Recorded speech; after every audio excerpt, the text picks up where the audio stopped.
Hello, guys. Welcome to the Black. Ooh, it's been a while. Been a minute, you know.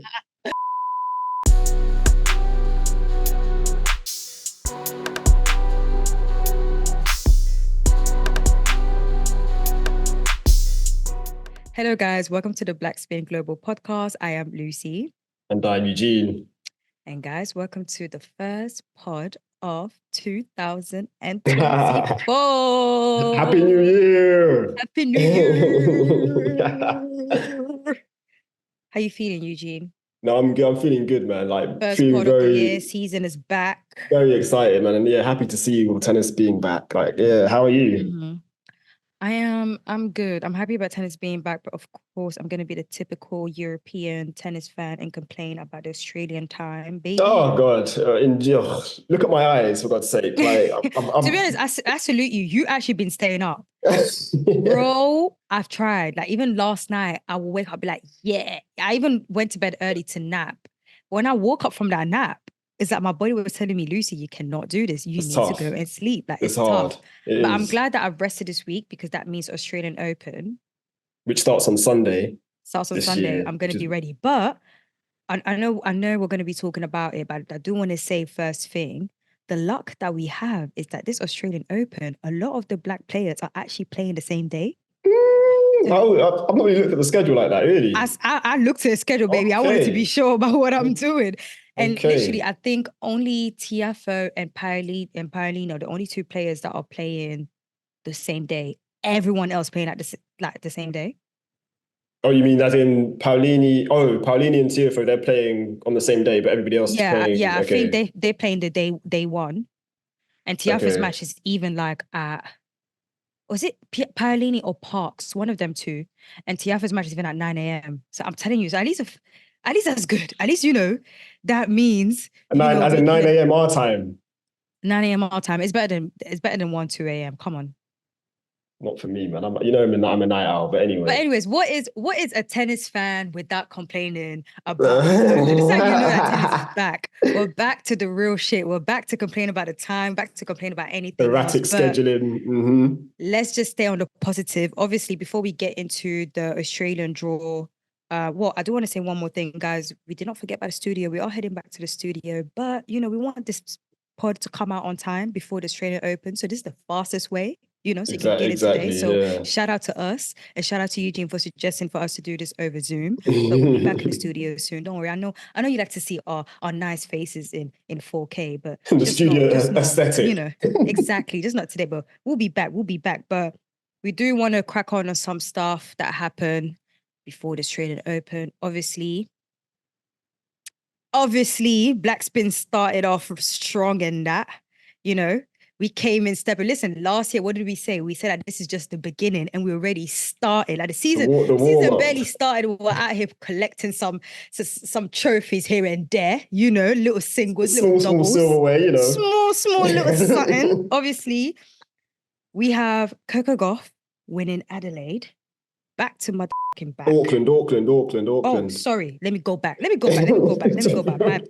me rewind. See, the excitement was so real that, I messed it up. So obviously we have Coco winning Auckland. Back to my back.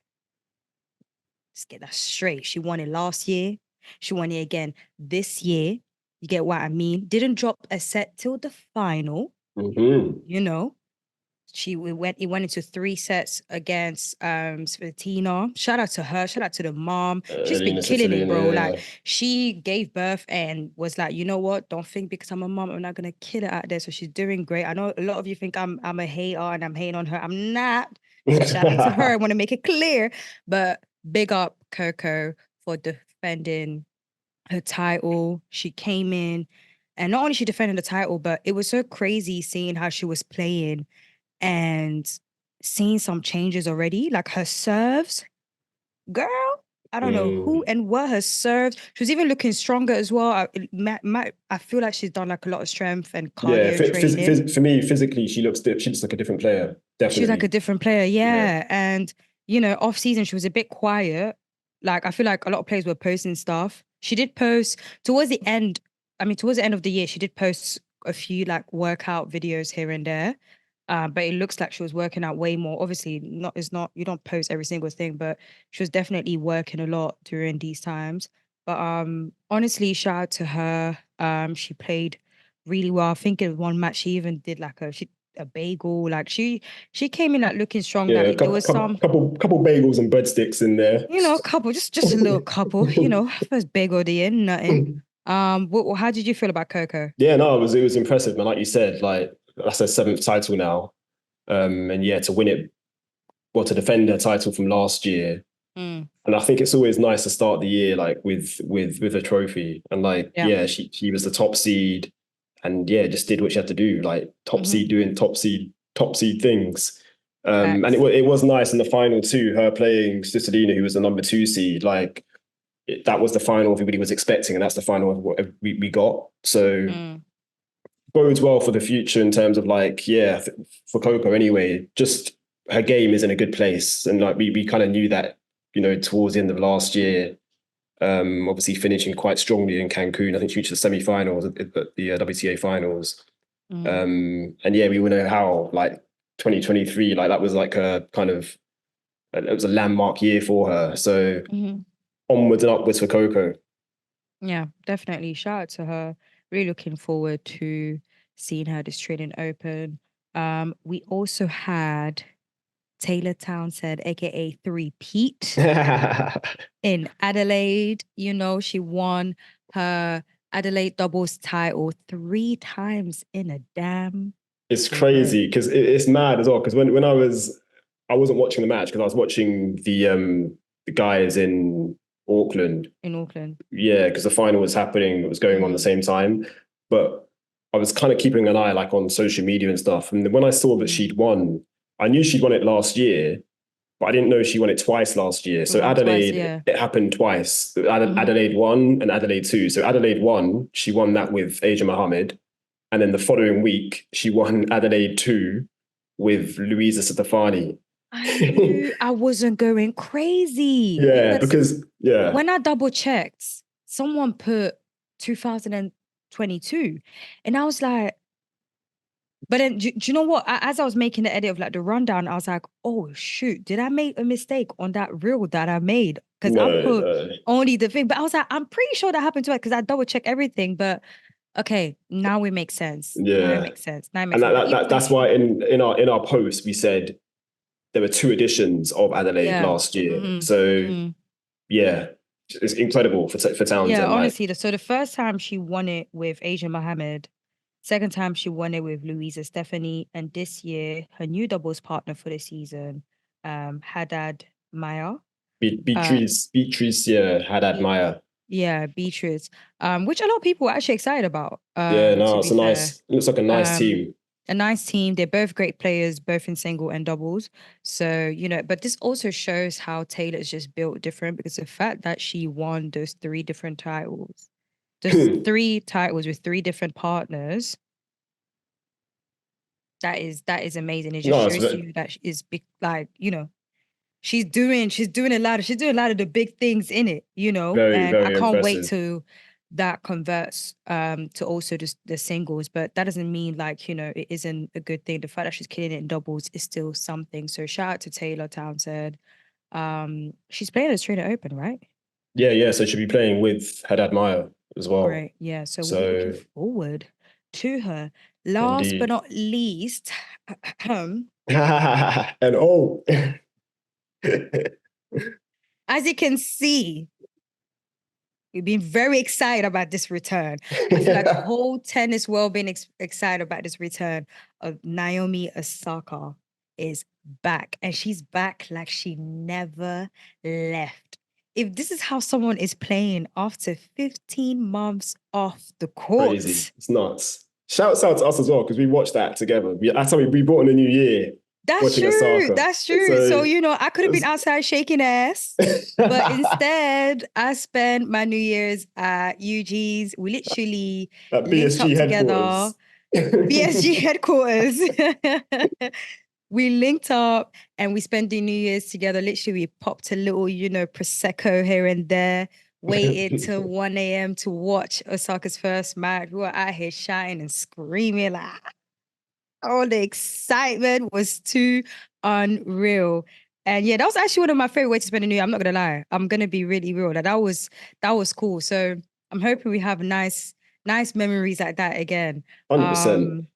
But yeah, that was a really dope way to start the new year. But yeah, and when we watched that match, we were like, oh, I wish we had like a camera reaction in the room because we were so blown away. We were we like, should have like streamed it, like live streamed us watching. I swear, like literally for a reaction alone, because it was just crazy. We were like, how is she playing like this? It was insane. It was like, wow. Wow. I'm telling you, listen, I know some of you players watch that match like, fuck, what the fuck are we going to do, man? Like, what? Is she okay? But no, the serves were great. Oh, the forehands. Oh, God. I think we should also acknowledge Tamara Korpatch, Lucy. Like, obviously, like, Osaka beat her in straight sets, but she played quite well, Korpatch. No, she played well. Definitely, she played well, but I was too busy focused on how Osaka was playing. I'm sorry. Like, I think it's too impressive. Like, it was her first match back. She just gave birth. Like, again, so many, obviously, I've not experienced it. But every time you hear women who just given birth, especially athletes, they talk about how their bodies changes. And she was very open in a couple of few interviews on Insta, on Glamour. And, she was talking about how motherhood affected like her mental health, as she felt alone. So it's not only she had to tackle her physicality, but also her mental, to be able to be at a state where she can get on the plane, go and play, and not only play, but play like she really wants this. She shared her goals, she shared what she wanted to do. And with the way that she's playing, I think she's gonna have like a fantastic year. No, definitely. Like again, the serves and the forehands, my God, I missed those forehands. Like those four, like, I was just there like, and she was moving like up and down. Like she wasn't like a lot of time when we see female athletes coming back from like maternity leave, they don't move as quick and as fast, as easy. But she was just, On but then go she did on. share her schedule though, and it was crazy. Like she was during like when she was off, when she was trying to like train back, and her schedule was like crazy. Basically, she was training from like Monday to Saturday. Sunday was the only day where she spent some time with her daughter the whole day. Obviously, during those other days, I think in the afternoon, that's when whenever her daughter needed her, she was there. But she was training really hard from early morning to like late afternoon, and you could see that hard work. Obviously, she lost the second round, but she lost to Karolina Pliskova. And even that, it went into 3 sets, and she had 2 out of 12 break points. Pliskova had 2 out of 2. That says a lot. And all the other stats were literally so similar between the two. Like, she had a lot of opportunities basically. She had a lot of opportunities, but obviously when you've been off for so long, it's obvious that it might be a little bit more difficult for her. It's like, I like how you mentioned her movement, because that was something that I also like noticed, like considering how long she's been away, and also she's just had a baby, so like her body's going to change naturally. But I was reading Matthew Flussman, his piece. He interviewed her quite recently, and that's on The Athletic. I'll share it like in the show notes. But in that interview, she revealed that she was working with a ballerina like during the off season. So this ballerina, basically, she works with a lot of like pro athletes in general, but she specifically helps with movement. And she's basically said that Osaka is like one of the most natural movers she's ever seen, like in terms of just how easy it is for her to like just move around. That is so dope. Yeah, so I will share the interview. It was a really, really good interview actually. But yeah, Osaka, wow, like I've just missed so much in terms of like not only her play, but like her mannerisms on the court. So like her come-ons and like the fist when she slaps her thigh with her fist. Like when we were watching the match, we were also shouting in the living room like, come on. Exactly. So like all those things that like we've like not been able to see for the past like 15 months. Now we have it again. Like I'm just so happy that she's back, man. And she clearly is like looking to embrace like this second time around, which I love. And I think that's going to be quite scary, like you said, for the opposition, because yeah, she's coming with like a different mindset, and like we all know what she's capable of. So Osaka, let's go. Let's go, Osaka. Shout out to her. She did say that she was going to play more tournaments this year. She even said that she wants to be even more open with like players and stuff. Like she's going in a really different direction. Like even all the stuff that she's doing outside the court and on the court is just looking really amazing. And also shout out to her photographer, videographer, because he's from fellow countryman. own, obviously a lot of you's been seeing the content out there, but fortunately he's from my side. He's a born Senegalese. I think creative or videographer or photographer, but I hope I get it right. I want to say videographer. Yeah. Yeah, videographer. And I mean, he's doing both. Yeah, photography too. Yeah. So yeah, exactly. So yeah, shout out to him. Shout out. I've realized there's been a lot of Black Senegalese people coming into. I mean, we've always had a lot of people in the creative space, but it's becoming now like in big spaces. So shout out to him and. Yeah, and thank you for the content. The pictures look amazing. No, it's crazy. It's just mad. Yeah. So yeah, but I think now we can crack on. What about the ATP WTA news? Oh quickly? Yes. Oh my bad.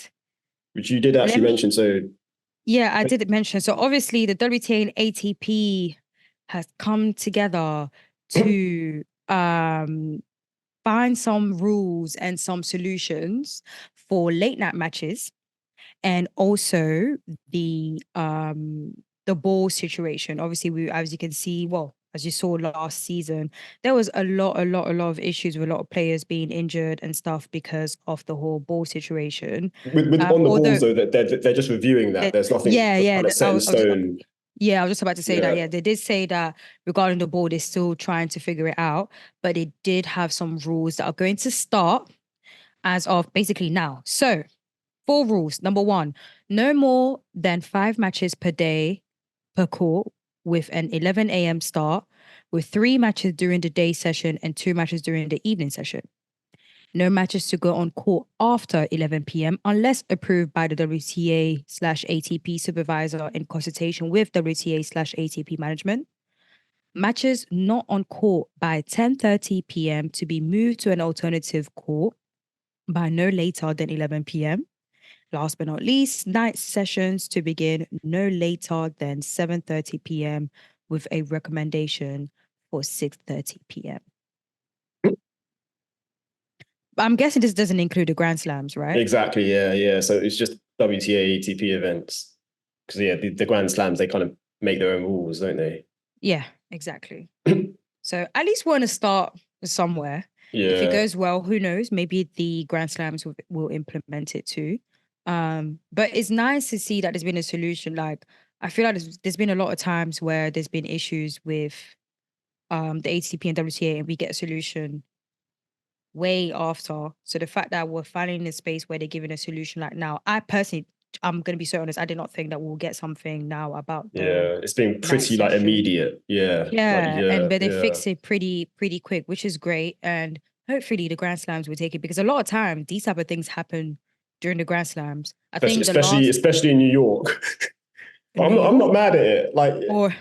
No, New York is not really the problem, because at least with New York, when it starts late, at least it's done. Australian Open, when it starts late, at least it's done.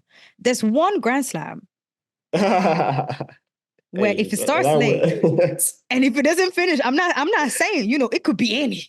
It could be any Grand Slam. But I'm just saying there's one Grand Slam where if it starts late. We all know, Lucy. We all know. If it starts late, it might be dragged the next day. Bloody Merton Council, anyway. But I didn't say the name. I didn't say the name before anybody come for me. But yeah. Just lastly on that, like I always like it when the WTA and ATP like collaborate. Like do you get me? Like it's just a no-brainer. So I think more kind of collaboration and just basically them kind of making sure everybody's on the same page, because it just makes life easier for everybody. So for sure. Yeah, we'll see how that goes. Yep. So should we now start the main event? The draws. I'm gonna leave that one to you. Are we starting with the men or women? Let's go women first, actually. Women? Yeah. Before we get into like the main draw, I do want to we need to shout out and acknowledge a qualifier who didn't make it. So Hailey Baptiste, she lost in the final round of qualifying. So I mean, to win 2 matches to get there, like that's some effort, and it's pretty heartbreaking to lose in the final round. But I'm sure she'll stick around because obviously we all know you can get in as a lucky loser. So yeah, we'll see if she does end up getting in as a lucky loser. But I think it's important to acknowledge the fact that she did win two matches in qualifying. Yeah. So yeah, women now. Let's go seeds first. Coco Gauff, number 4 seed. So she starts against Anna Karolina Smidlova of Slovakia, I want to say. Okay. And she could meet Alycia Parks in the 3rd round. Obviously, if they win their matches, they're in the same section. And you know me, I don't like looking at like or projecting. But when I did see that, I was like, that's interesting because I don't think they've played before yet. So that could be a potential 3rd round blockbuster, like in terms of for us anyway. Jasmine Paolini, 26th seed. So this is her first time being seeded at a Grand Slam. Deserved. 100%. And also she had a good win earlier in the year, actually. Well, she started her year with a good win against Angelique Kerber, another returning mother. Yes, that's true. At the United Cup. That was a United Cup. Yeah. And then she lost to Caroline Garcia in her next match. And do you know what I actually loved about that is that I opened Twitter and I saw that match. And I was like, see, we've been telling you guys, do not sleep on our girl Paolini. The Paolini stock is high right now. But yeah, we've been on that. We've been on that, and we've 100%. Told you guys, welcome though, because we love it. We need more. So shout out to Paolini. Like, no, definitely, she's gonna have a fantastic year. No, again, one of the most hardworking WTA players. Yeah, I believe that too. So she plays Diana Schneider, the Russian. Good player actually. So that's an interesting draw. And that's gonna be we said last year, Paolini, she got some really horrible like 1st round Grand Slam draws. This year being seeded, her first one, she gets a talented like teenager. It's tough, but it's a winnable match for her, and she's obviously expected to win that, being the seed as well. So we'll see how that goes for Jasmine. For sure. Naomi Osaka, this is another like blockbuster actually. Ooh. So she takes on Caroline Garcia in the 1st round, the 16th seed, and that's gonna be a match. How do you feel about that one? I feel Osaka's gonna win. I really do. Like, really? Obviously, all the pressure's on Garcia, like being the seed. Osaka's the one coming back. This is her 1st Grand Slam, like as a mother as well. Obviously, she's played Brisbane. She's a 2-time winner in Australia too. Like, and again, like I said, there's no pressure on Osaka, and that for me is why I feel I'm able to back her. Like, how do you feel? It's gonna be a tough one. I'm not gonna. It's gonna be very tough, definitely. Because do you know what? If it was Garcia from like 2-3 years ago, I would have been like, yeah, easy. Respectfully. Garcia was like top 10. Garcia was like top 10 though back then. But that's what I'm saying too. What?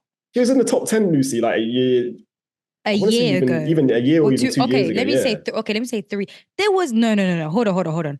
Garcia, let's stop there. Let's keep it 100 on this podcast now.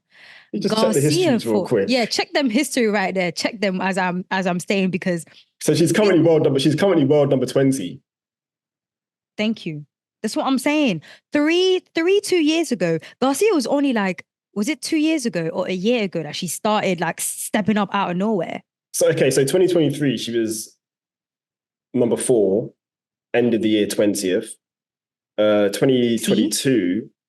2022 was a year where she was 4th. So she was a top 5 player. So 2022 was a year where it was her year. I don't know what was on. She was winning titles. You know, she was like, her rankings were going up. Like, she was playing different. Well, I don't know what it was. She got rid of her dad. Great. But a year after that, and years before that, bro, 1st round Garcia was out. So if it was a thing where Garcia was That's what I'm saying. So that's what I'm saying. If it was that Garcia from ages ago, I would have been like, we got this. But the Garcia right now she's still in between the old Garcia and the new Garcia. She's So a solid player, yeah.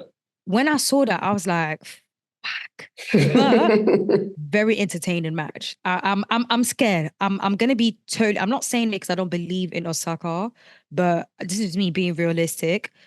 And I'm just a bit like, I don't know, man. And I feel like I was the only one because even on Twitter, everyone on Twitter was talking like you. They were like, oh yeah, Osaka, it's gonna be great. Osaka got this.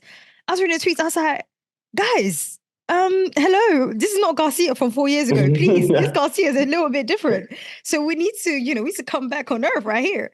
But have faith, Lucy. Okay, I'm gonna have faith. Osaka's gonna kill it, but back of my mind a little bit, I'm like, No, I hear you. Obviously it's not going to be easy, and like I said, yeah, 100%. Garcia is the seed, so she should win, Yeah. And like that's what I'm saying. There's no pressure on Osaka. More pressure on her. You're right. You're definitely right. So, but yeah, we'll see how it goes. It's a great first round match, like for the kind of the neutral spectator. So definitely, yeah, lucky people in Melbourne that will be able to see that in person. So yeah, Sloane Stephens. So she takes on wildcard Olivia Gadecki, who is Australian actually. Yeah. Yeah. Stephens, she had a good win against Katerina Siniakova in Brisbane. And then she lost to Mertens. Second round. That's it, Elise Mertens. And that was 3 sets. Good player as well. Yeah. Yeah. And then she played Hobart the following week, and I think she lost in the first round there to a Chinese player, Yuan. Yeah, that's it. Yeah, that was 3 sets. Again, that was 3 sets too. Yeah. So like an indifferent-ish start to the year for Stephens, but come Grand Slams, obviously everybody kind of steps their game up. So yeah, that's a good draw for Sloane, I think. In the first round. Taylor Townsend, who we just kind of spoke about earlier. It's a tough one. She's got Paula Badosa, yeah. Is it actually tough? I swear Badosa's unseeded. Yeah, because she was injured and that. For like, she hasn't played in a hot minute. She hasn't played for a while, yeah. So she's been kind of struggling with injuries, but we all know she's a talented player. Like, but again, it's a winnable match for Townsend, definitely. I don't think they played each other before, so this, I want to say, is going to be a first time meeting. Her last match last year was US Open. Actually, no, sorry, was it Wimbledon?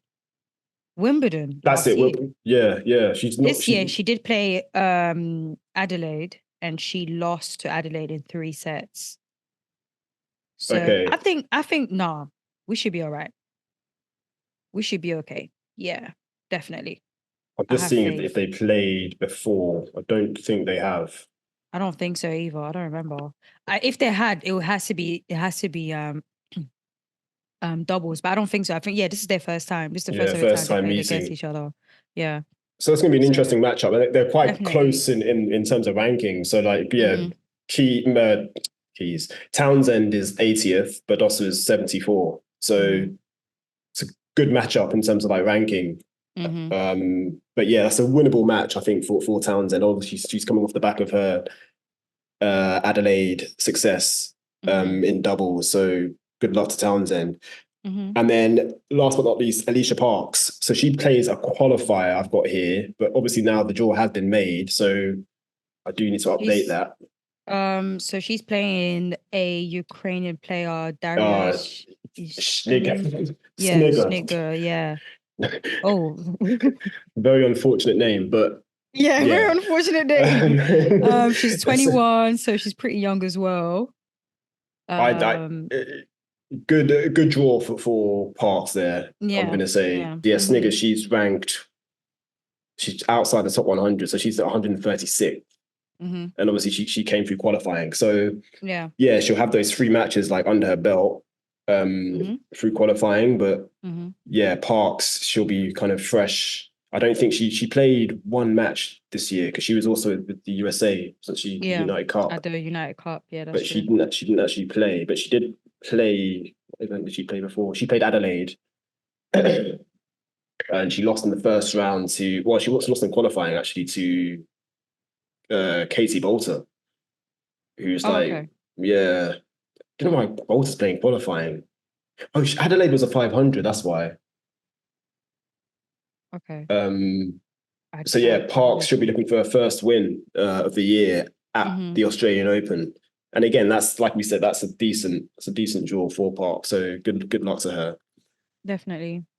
Um, Is that it? on to the men now. Well, actually, before we move to the men, I think it will be dope to, because I feel like this Grand Slam, there's a lot of like noticeable first rounds that are non-black spin as well. Yeah, because I'd say we do that at the end and At the like just end? Okay, round up, perfect. No worries, round my up. bad. Yeah, let's do Yeah. men then. Let's go. So men, let's start with the seeds. Actually, no, qualifiers. So again, we had two qualifiers in the final Yes. round of qualifying.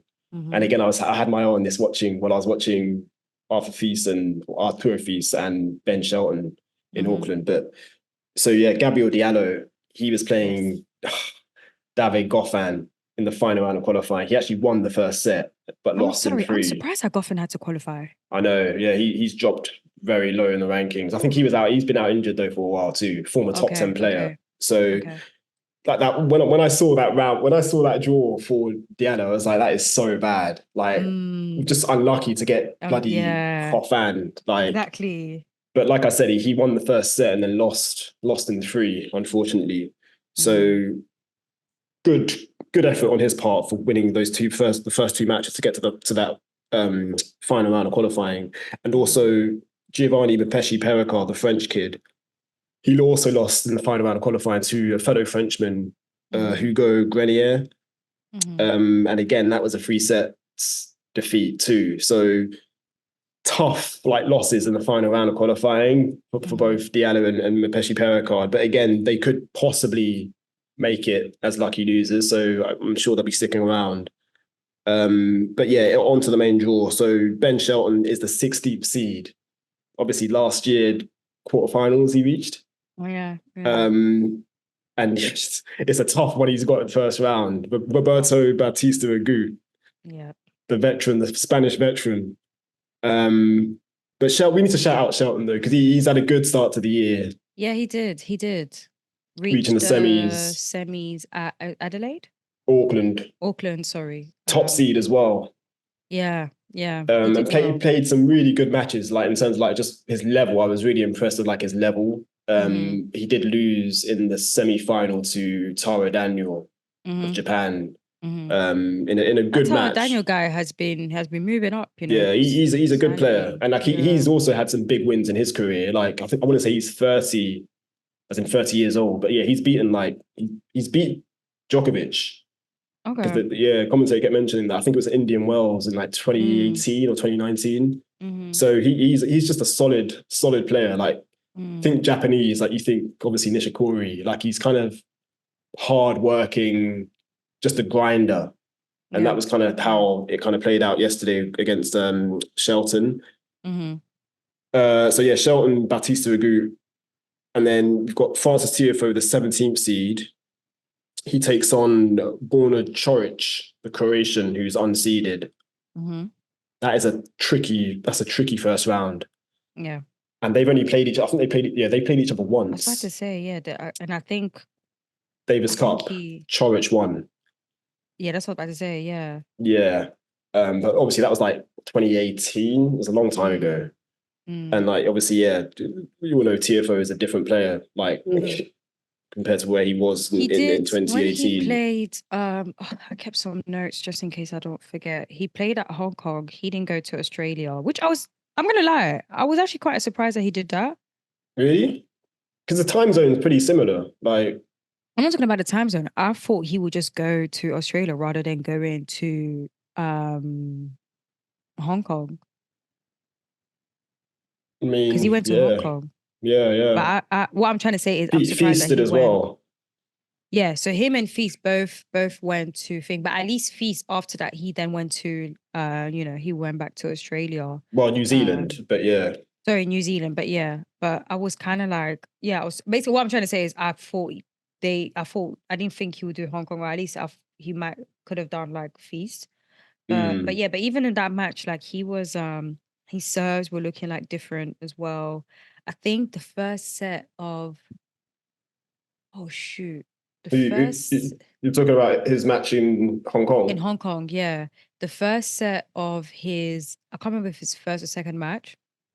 I think he got a bye on the first match, actually, didn't he? Yeah, first round bye. Then he had Kitsmanovic, who he beat. Yeah, so the second straight round, sets. He had like 95 or 92% first serves win. That was crazy. This is the quarterfinal that he lost. Quarterfinal is where he lost. So the round before that was the one where he did like a 92 or 90 something percent first serve win. It was crazy. But shout out to him. That is a tricky first round, but his overall draw is looking decent, to be fair. But yeah, we'll see how it goes. And then we've got Felix Auger-Aliassime, who's the 27th seed. So he takes on Dominic Thiem. US Open champion 2020. US Open. Yo, if you he's also coming back as well, because he's obviously had his long injury layoff. Bro, and that's what I was going to say. If you told me that Thiem will be in this position in 2024, I'd be like, what are you talking about? It's kind of wild, isn't it? It's really, tennis is one crazy ass sport, because how did we get here? But that match, boy, I'm looking forward to it. How do you think Felix is going to do? I was going to say, because obviously Felix, he had a loss in Auckland, actually. So he's only played one match this year. Yeah. Or one singles match. He did play doubles at the United Cup with Canada. But yeah, singles, he's only played that one match in Auckland, and it was a defeat to Daniel Altmaier. He had like taping on his knee. So that clearly I remember you mentioned that, yeah. Yeah, that clearly is still an issue. Like, for him, I'm hoping it's more of a precaution than actual like injury, if that makes sense. So, but I guess we'll just have to wait and see like how he fares like in Australia. Like, it's not, to be fair, that isn't the best draw. Let's just be real. Like, no, it isn't. And the last time that they played each other was the year Thiem won his US Open. 2020. 2020, and obviously Thiem won. The COVID year. The COVID year. Yeah. That was a good. I remember that being a good match, though. That was a good match. That was a good US Open, first of all. That was a good match. It was. I think, did he go? I think he went into, I think it went straight sets, but I think there was like a tie break on like the first and second set or something like that. But that's gonna be one of the matches that I feel a lot of people are gonna tune into that one. And then we've got Christopher Eubanks. Shouts out to Christopher Eubanks, friend of the pod. Friend of the pod. He actually takes on Taro Daniel, who is now, he probably could be a champion by the time you guys listen to this in Auckland. Oh, yeah, that's true. Yeah, he's playing the finals today. Well, a couple hours. So I've got here, interestingly, if Eubanks does win that match, he could potentially face the 5th seed Andrei Rublev. In round 2. Listen, I mean, you all know Eubanks he'd be upsetting people at the Grand Slams. True. Think back to Wimbledon. He's been, but I think that will be I want that to happen, because it's going to be like a fantastic match. Oh, it'll be a great match. Definitely. Very entertaining match. So fingers crossed we get through, and then we can have that match coming in. Like you said, indeed, fingers crossed for that. And then we've got Artur Fils taking on Yuri Vesely of the Czech Republic. So again, Fils coming off the back of his semi-final run in Auckland too. He lost to Tabilo, Chilean, again in straight sets. I was praying. Obviously, we were all praying for Fils Shelton final. We never got that. I know, we never got it. But no, it's been dope. It's been a good start to the year for Fils, because he did reach the quarters in Hong Kong. He lost to Rublev the week before. So that's a good run in terms of like good start to the year, quarterfinal and a semi-final going into the Australian. And then last but not least, Gael Monfils. He takes on Yannick Hanfmann of Germany. And if Monfils wins that, and obviously if this second round opponent also wins his match, could potentially face Andy Murray. 2 vets. I want to say they're the same age. I think probably are. Definitely the same age group. They're the same age, and also the same players that will play one long match. So if that match happens, block all your time away, guys. It will be entertaining, but it's going to be long. The battle of the fathers. Listen about the fathers. Murray's got his 3 or 4 kids. Monfils just his one. Yeah. But that'd be a nice moment if that does happen, actually. 100%, definitely. We'll see. We will see if that happens. But yeah, that rounds up our kind of draw in terms of blackspin. But yeah, over to you now with the notable kind of first rounds. Since we're with the men's, let's just stick with the men's. So, Berrettini and Tsitsipas. Damn. Yep. That's crazy. Yep. That's a bit wild. Obviously the other one was going to be, I think it's mainly the woman that there's quite a few more actually. Obviously there was Thiem and Felix. That's another thing that a lot of people were talking about. Yeah. Still scrolling down. Yeah, I think for the men's, a lot of it is just like the draws. There's Sonego and Evans. That's a bit interesting. Again, potentially a long one. Probably a 5-set all over that. But whoever wins that match will then have to play against Alcaraz if he beats Gasquet. So that's going to be that bottom. I feel like the bottom. Alcaraz Gasquet, that's interesting. Yeah, that's interesting. That's what I'm saying. Yeah. So those, and then whoever wins that then play against each other, which is going to be really dope. Regarding the women, so we have Iga versus Kenin. Yeah. Grand Slam champs. Collins versus Kerber as well. Wow. What else? That's a moody one. Yeah, and the thing is, they all like in the same. They literally in the same things, like same draws as well, like the same. They had the top draws as well. Georgie and Azarenka. Okay. Really interesting. I think Azarenka's going to win that though, surely. She should. I swear she went all the way through like the quarterfinal or something like that. Was it Brisbane or one of the? Anyway, she went far this. Yeah, she went deep already. One of the warm-ups. Yeah. Pliskova versus Rybakina. Rybakina third seed. I don't know if you third seed. Yeah. I don't know if you saw. Apparently, I didn't watch her match, but apparently people were saying that she tanked her last match. I mean, I'll be surprised. Like,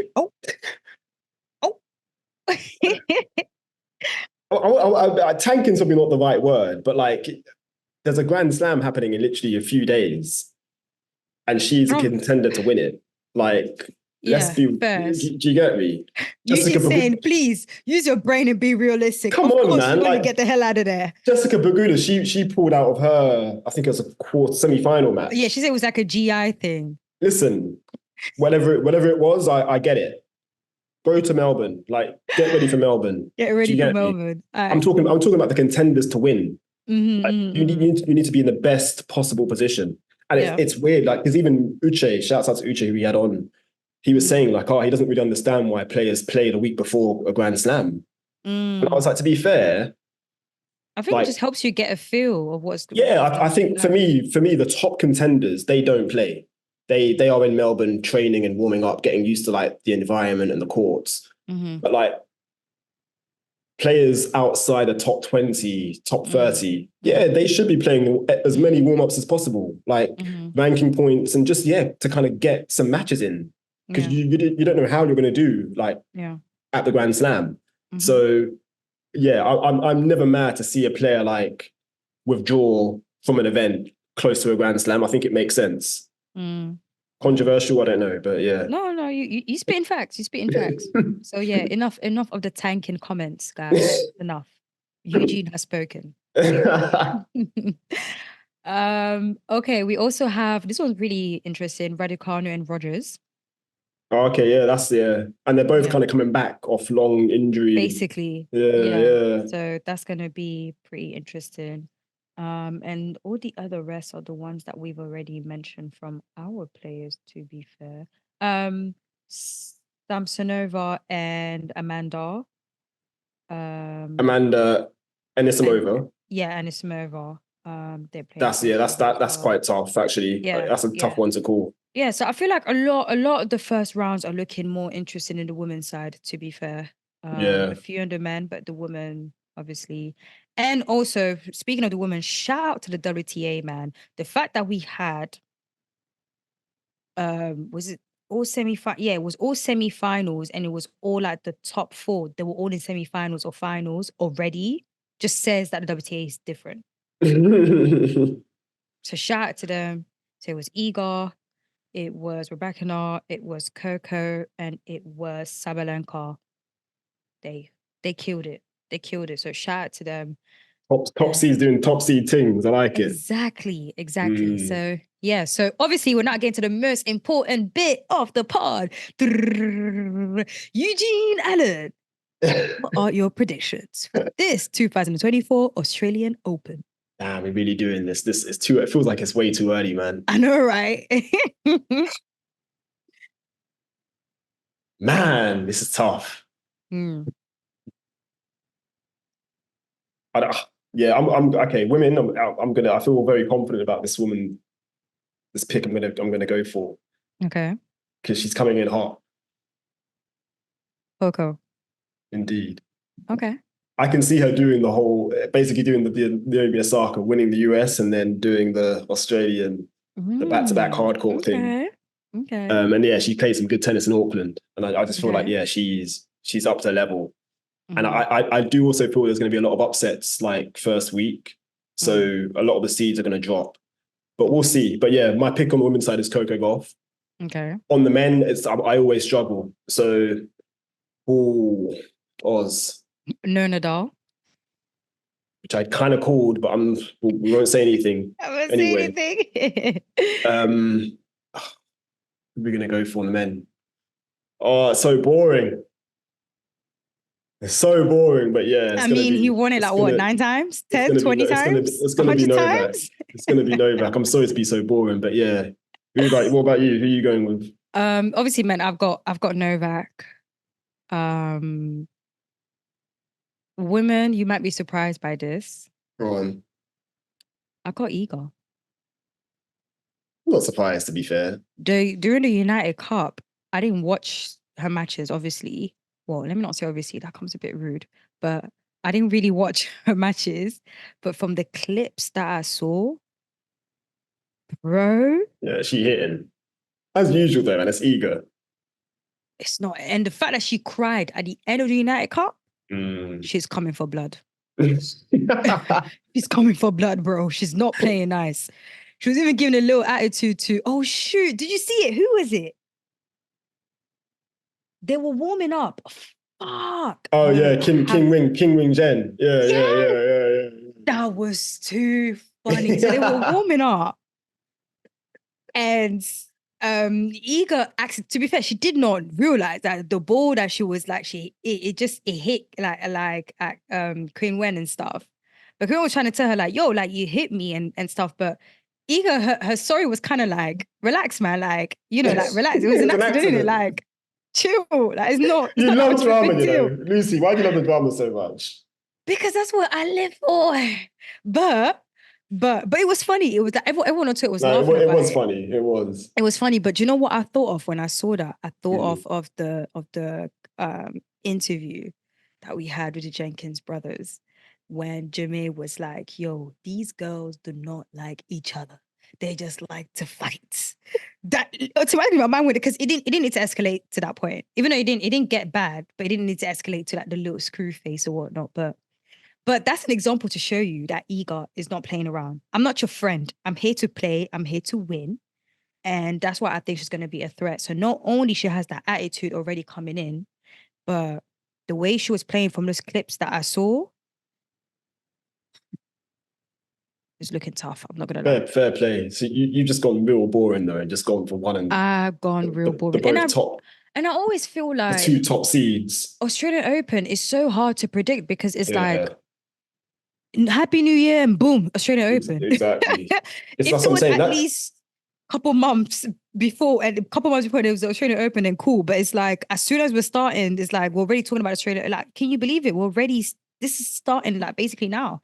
But again, that's why it's a great opportunity though for anybody. Like, if you're on, like, you get there's an opportunity there for you to pounce. So I hope I'm wrong on the men's side, but yeah, just for the sake of the prediction, I'm going to go Novak. But I do feel like Coco has a great chance of winning, and I feel like she's gonna want to show that. Yeah, she's definitely getting second. Yeah. It's only a matter of time, but I feel like she's gonna want to show that she's the real deal. We already know she is, but like, yeah, this would be kind of to stamp on that. Like, do you get me? So, but yeah, we'll see though, man. You know me, I've always got to go for Coco. Like you always do. You always do. But yeah, I think that's it for now. It is. That's it. So we will talk more about, like, obviously we'll have like our review. Let's say review. It'd be like it would be a review, won't it? Like the next one, and that'll be in the studio. Yeah. Definitely. Yeah, we'll come back and we'll chat after the US Open. But don't worry, guys. Australian. US Open, gosh, Australia Open, sorry, it's 11 p.m. where we are right now. So yeah, but don't worry, guys, just stay tuned on socials. We're going to be up watching these matches and updating you as well. So yeah, Black Spin Global everywhere, Twitter, Instagram, YouTube. Don't forget to subscribe, and thank you guys. Thank you for a lot of you guys are also new listeners. We've been getting a lot of new followers on IG and on Twitter. So welcome to the fam. This is how we do it. As you can see, bringing you all the latest info on our amazing Black players. Shout out to the players. Good luck to them. They're gonna kill it, and it's gonna be amazing. And I'm looking forward. First Grand Slam. I am, man. Looking forward. It's always exciting, like, to start the new year. Like, like you said, it comes around so quickly, but it is exciting. So definitely. Yeah, man. Good luck to everybody competing, and let's just hope we get we have some success. We shall have it. In Jesus' name. Amen. You know this is a Black podcast. Until next time, guys. Thanks for listening.